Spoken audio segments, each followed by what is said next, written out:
ಇನ್ನು ನಿನ್ನೆ ತಾನೇ ಬಿಜೆಪಿಗೆ ಸೇರ್ಪಡೆಯಾಗಿರುವಂಥ ಸಂಸದೆ ಸುಮಲತಾ ಅವರು ಟಿವಿ9 ಜೊತೆಗೆ ಎಕ್ಸ್ಕ್ಲೂಸಿವ್ ಅಂತ ಸಂದರ್ಶನದಲ್ಲಿ ಮಾತನಾಡಿದ್ದಾರೆ. ಈ ಸಂದರ್ಶನದಲ್ಲಿ ಮಾತನಾಡ್ತಾ ನಾನು ಯಾಕೆ ಅಂತ ರಾಜಕೀಯ ಹೆಜ್ಜೆಗಳನ್ನು ಇಡ್ತಾ ಇದ್ದೀನಿ, ಅದರಲ್ಲೂ ಕೂಡ ಬಿಜೆಪಿಗೆ ಯಾವ ಕಾರಣಕ್ಕೋಸ್ಕರ ಸೇರ್ಪಡೆಯಾಗಿದ್ದೀನಿ ಅನ್ನುವಂಥ ಮಾತುಗಳನ್ನು ಹೇಳ್ತಾ ಇದ್ದಾರೆ.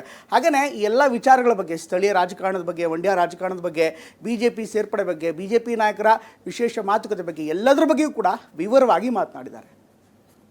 ನೀವು ಈ ಮೊದಲು ಪಕ್ಷೇತರ ವಾರಿಣಿ, ಈಗ ಕಮಲದ ಹಾರಿಣಿ, ಹೆಂಗೆ ಪರವಾಗಿಲ್ಲ, ಮತ್ತೆ ನನಗೆ ಹೊಸ ರಾಜಕೀಯ ಬದುಕು ಸಿಗುತ್ತೆ ಅನ್ನೋ ಒಂದು ವಿಶ್ವಾಸ ಇದೆಯಾ ಈ ಮುಖಾಂತರ? ನನಗೆ ಮೊದಲಿಂದ ನಾನು ಈವರೆಗೂ ನೀವು MP ಅಂತ ನಾನು ಅಂದರೆ ಎಸ್ ಐ ಹ್ಯಾವ್ ಡನ್, ನಾನು ಕೆಲಸ ಮಾಡಿದ್ದೀನಿ, ನಾನು MP ಆಗಿದ್ದೆ, ಗೆದ್ದೆ, ಬಂದೆ, ಕೆಲಸ ಮಾಡಿದೆ, ಇದೆಲ್ಲ ಒಂದು ಸಮಾಧಾನ ಇದೆ ನನಗೆ. ಬಟ್ ಎಲ್ಲೋ ನನಗೆ ರಾಜಕಾರಣ, ನೀವು ರಾಜಕಾರಣಿ ಅಂದಾಗ ನನಗೆಲ್ಲೋ ಹೊಡೆದಂಗೆ ಆಗುತ್ತೆ. ಬಿಕಾಸ್ ನನಗೆ ಸ್ಟಿಲ್ ಅದು ಡೈಜೆಸ್ಟ್ ಆಗಲ್ಲ. ನಾನು ನನ್ನ ಒಂದು ಟಿಪಿಕಲ್ ರಾಜಕಾರಣಿ ಅಂತ ನನಗೆ ಅದು ಸೂಟ್ ಆಗ್ತಿಲ್ಲ ಅಂತ ನನಗನ್ಸುತ್ತೆ. ನಿಮ್ಮ ಉಬ್ಬಿದ ರಕ್ತನಾಳಗಳ ಸಮಸ್ಯೆಗೆ ಎವಿಸ್ ಆಸ್ಪತ್ರೆಯಲ್ಲಿ ಕೇವಲ 30 ನಿಮಿಷದ ಲೇಸರ್ ಚಿಕಿತ್ಸೆಯೊಂದಿಗೆ ಮುಕ್ತಿ ಹೊಂದಬಹುದು. ಹೆಚ್ಚಿನ ವಿವರಗಳಿಗಾಗಿ ಸಂಪರ್ಕಿಸಿ 8088837000. ನನ್ನ ರಾಜಕೀಯ ಅಂತ ನಾನು ಯೋಚನೆ ಯಾವತ್ತೂ ಮಾಡಿಲ್ಲ. ಲಾಸ್ಟ್ ಟೈಮ್ ಇಂಡಿಪೆಂಡೆಂಟ್ ನಿಂತಾಗಲೂ 9 out of 10 ಅಂದರೆ ಬೇರೆಯವರಲ್ಲ, ನಮ್ಮ ಆಪ್ತ ವಲಯಗಳಲ್ಲಿ ನಮ್ಮ ಫ್ರೆಂಡ್ಸು, ನಮ್ಮ ವೆಲ್ ವಿಷರ್ಸು, ನಮ್ಮ ಹಿತೈಷಿರು ಎಲ್ಲರೂ ಬೇಡ ಅಂದರು. MP ಇಂಡಿಪೆಂಡೆಂಟ್ ಗೆಲ್ಲೋದು ಇದು ಅಸಾಧ್ಯ, ಇದು ಇಂಪಾಸಿಬಲ್ ಅಂತ ಹೇಳಿದ್ರು. ಆಗಲೂ ನಾನು ವೈ ಐ ಸ್ಟುಡ್ ವಾಸ್, ನಾನು ಗೆಲ್ತೀನಿ ಅಂತ ಅಂದ್ಕೊಂಡು ನಾನು ನಿಂತಿಲ್ಲ.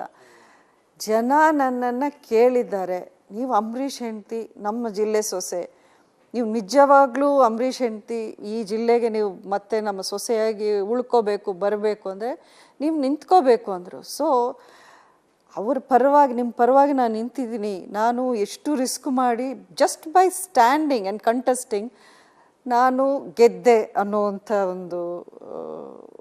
ಒಂದು ನಂಬಿಕೆ ನನಗಿತ್ತು. ಚುನಾವಣೆಯಲ್ಲಿ ಗೆಲುವು ಸೋಲು ಆಮೇಲೆ ಎರಡನೇದು, ಅದನ್ನು ನಾನು ತೀರಾ ಎಕ್ಸ್ಪೆಕ್ಟ್ ಮಾಡಿ ನಿಂತಿಲ್ಲ. ಸೊ ಈಗಲೂ ಒಂದು ರಾಜಕೀಯ ಭವಿಷ್ಯ, ಎಸ್ ನಾನು ಲಾಸ್ಟ್ವರೆಗೂ ಟ್ರೈ ಮಾಡಿದ್ದೀನಿ. BJP ಆ ಸೀಟ್ನ ಉಳಿಸ್ಕೋಬೇಕು. ಇದರಲ್ಲಿ 2 ಕಾರಣ ಇದೆ.